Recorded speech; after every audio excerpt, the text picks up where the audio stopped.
दोस्तों, भारत और रूस के संबंध किसी से छिपे नहीं है। दोनों ही देश इस दोस्ती के लिए किसी भी हद तक जाने को तैयार रहते हैं। अब इन्हीं संबंधों के तहत रूस ने भारत से एक बहुत बड़ी मदद मांगी है और अगर भारत उसकी यह बात मान लेता है तो आने वाले समय में रूस को तो फायदा होगा ही, भारत को भी बैठे बिठाए मोटी कमाई होने के आसार हैं। साथ ही दोनों ही मित्र देशों के संबंधों में और ज्यादा नजदीकियां आएगी। आपको पता ही है कि जब से रूस यूक्रेन युद्ध शुरू हुआ है तब से ही अमेरिका व यूरोपीय देशों ने बहुत से प्रतिबंध रूस पर लगा दिए हैं, जिसकी वजह से वह दूसरे देशों के साथ व्यापार नहीं कर पा रहा। रूस डिफेंस सेक्टर में एक्सपोर्ट करने के साथ ही एनर्जी सेक्टर का भी बड़ा सप्लायर है। उसकी इकोनॉमी का सबसे बड़ा हिस्सा इन्हीं क्षेत्रों से आता है, जो कि लगभग बंद होने की कगार पर है। रूस के किसी भी क्षेत्र में निर्यात नहीं कर पाने की वजह से उसकी इकोनॉमी गिरने की कगार पर पहुंच गई है। अब इसी को ध्यान में रखते हुए रूस भारत के पास पहुंचा है। वह चाहता है कि जिस तरह भारत रूस से तेल खरीद कर अपनी जरूरत को तो पूरा कर ही रहा है, साथ ही उसे रिफाइन कर वेस्टर्न देशों को भी बेच रहा है, वैसे ही भारत नए क्षेत्र में भी काम कर रूस की मदद करे। दरअसल रूस अंतरिक्ष क्षेत्र में भी काफी आगे है और वह चाहता है कि भारत अपने देश में उसके RD-191 सेमी क्रायोजेनिक इंजन का निर्माण कर दूसरे देशों को सप्लाई करे।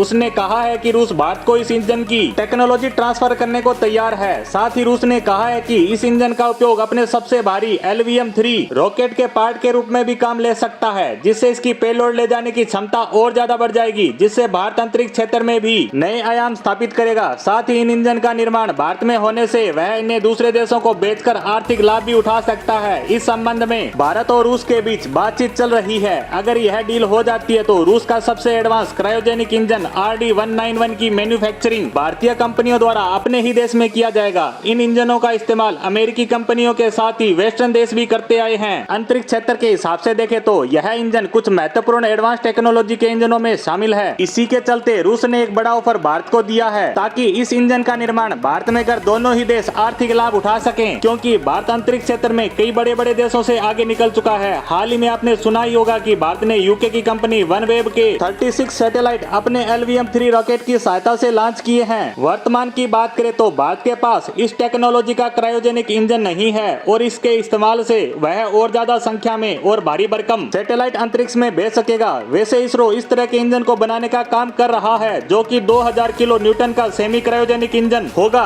इसरो ने इसके बारे में बताया है कि इसके टोटल 8 में से 7 सिस्टम पर काम पूरा कर लिया गया है। ये पूरी तरह भारतीय कंपनियों द्वारा बनाया जा रहा है। इस SE-2000 नामक इंजन का टेस्ट बहुत ही जल्द शुरू होने की संभावना है, लेकिन फिर भी इसके पूरा होते होते काफी समय लग जाएगा। इसीलिए भारत अगर इस ऑफर को स्वीकार कर लेता है तो रूस द्वारा भारत को इस इंजन से संबंधित सारी टेक्नोलॉजी ट्रांसफर कर दी जाएगी, जो कि हमारे देश के लिए एक बड़ी उपलब्धि के समान है। अब देखने वाली बात है कि भारत इस ऑफर को लेकर क्या कदम उठाता है। हो सकता है कि सरकार इस संबंध में पहले इसरो से बात करे, उसके बाद ही वह कोई कदम बढ़ाए। इस पर हमारी नजर आगे भी बनी रहेगी। इसी के साथ इस पोस्ट को यहीं विराम देते हैं। धन्यवाद।